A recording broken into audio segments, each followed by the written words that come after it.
Seja bem-vindo ao nosso projeto de Casa em Casa. Nós estamos falando sobre aprendendo a orar nos Salmos e nós falamos na semana passada sobre um hino de louvor e nós vamos continuar na família dos hinos essa semana falando do hino de realeza do Senhor. Então, recomendo que você leia o Salmo 96, pause aí e leia o Salmo 96. Nós vamos ler ele todo, mas nós vamos ler pedaços, então é legal se você ler ele todo, para depois você vindo lendo os pedaços vai encaixar melhor, tá bom? E o Salmo, ele é dividido em 3 momentos e é muito interessante porque ele é um Salmo de convite também. Você percebe o salmista convidando. Então você tem o primeiro momento, onde o primeiro convite é a Israel, os versos de 1 a 6, que diz o seguinte: cantem ao Senhor um cântico novo, toda a terra cante ao Senhor e louve em seu nome. Proclame todos os dias a sua salvação. Anuncie a sua glória entre as nações. Contem a todas as suas maravilhas. Grande é o Senhor, digno de muito louvor. Ele é mais temível que todos os deuses. Os deuses de outros povos não passam de ídolos. Mas o Senhor fez os céus. Glória e majestade o cercam. Força e beleza enchem seu santuário. Percebe que o primeiro convite é a Israel a cantar, a proclamar, a anunciar, a contar, né? Isso tudo está nos versos de 1 a 3. Ele está chamando, fazendo esse convite para que a gente possa cantar ao Senhor. Então, por que ele chama Israel a cantar ao Senhor? E aí a gente vai respondendo isso daqui a pouco. A gente vai dar uma esmiuçada já no Salmo para depois voltar por partes, ok?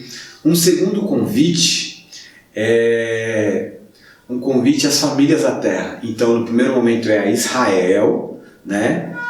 Depois ele abrange isso para as famílias da terra, versículos de 7 a 10. Ó nações do mundo, reconheçam o Senhor, reconheçam que o Senhor é forte e glorioso. Deem ao Senhor a glória que seu nome merece.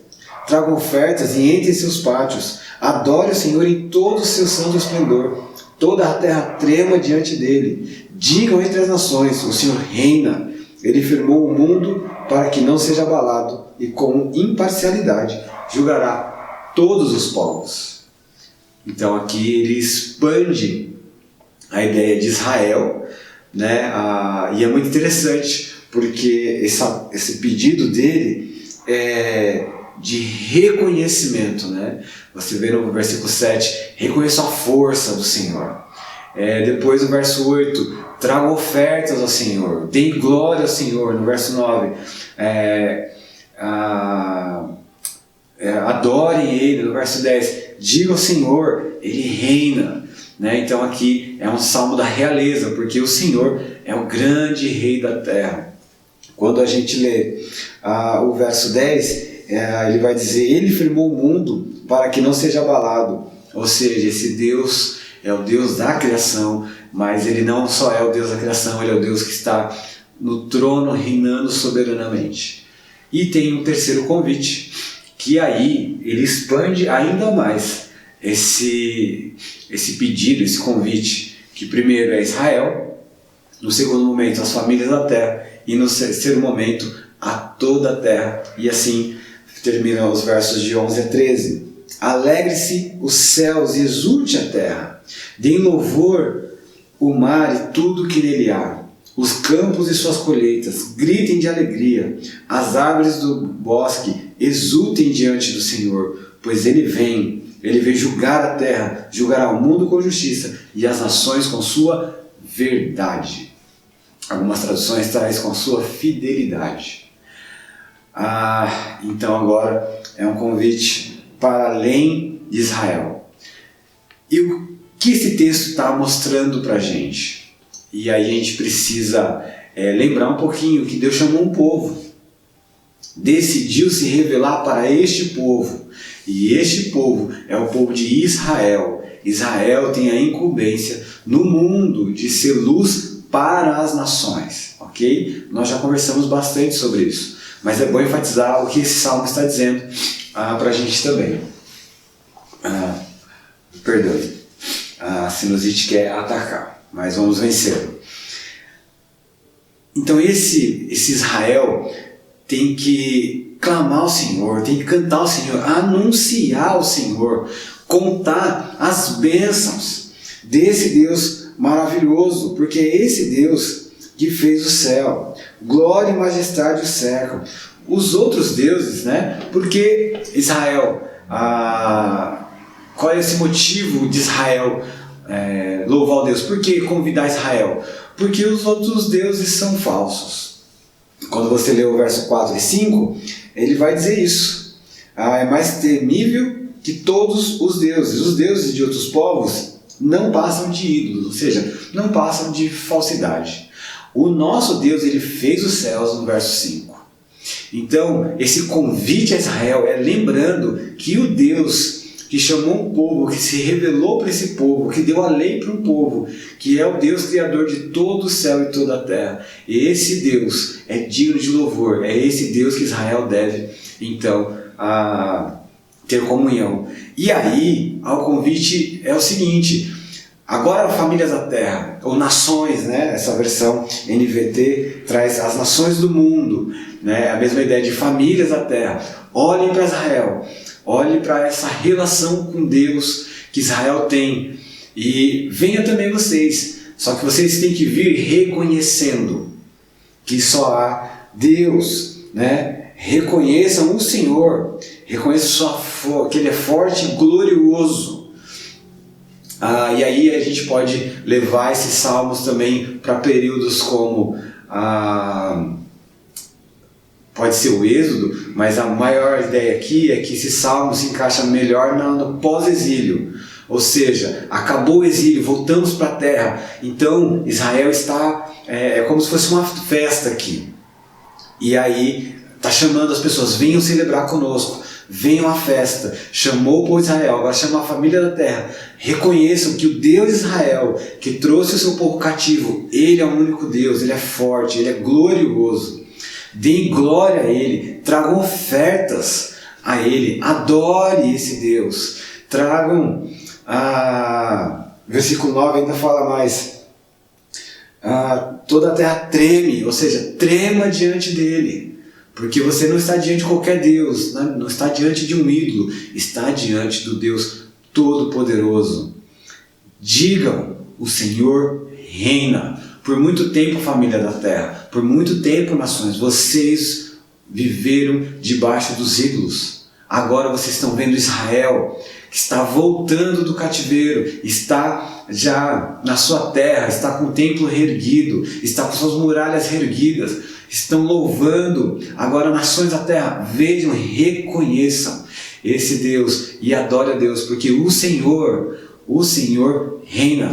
Então, qual é o convite para Israel? Primeiro, para abandonar os falsos deuses da Babilônia e lembrar que o Senhor fez os céus. Qual é o convite? O motivo do convite para as famílias da terra é a realeza do Senhor, porque nenhum Deus reina a não ser o Senhor nosso Deus.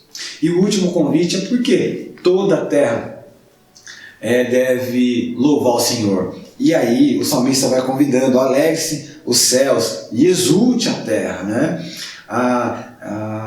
Deem gritos de alegria o campos. E é muito interessante porque aqui há um paralelismo, porque ele vai usar alegre-se os céus no verso 11, e depois ele vai falar no verso 12, grite de alegria o campo. No verso 11, exulte a terra, e no verso 12, exulte a árvore. Olha que legal que ele usa a mesma palavra de alegrar tanto para o céu quanto para o campo, a exultar tanto para a terra quanto para a árvore.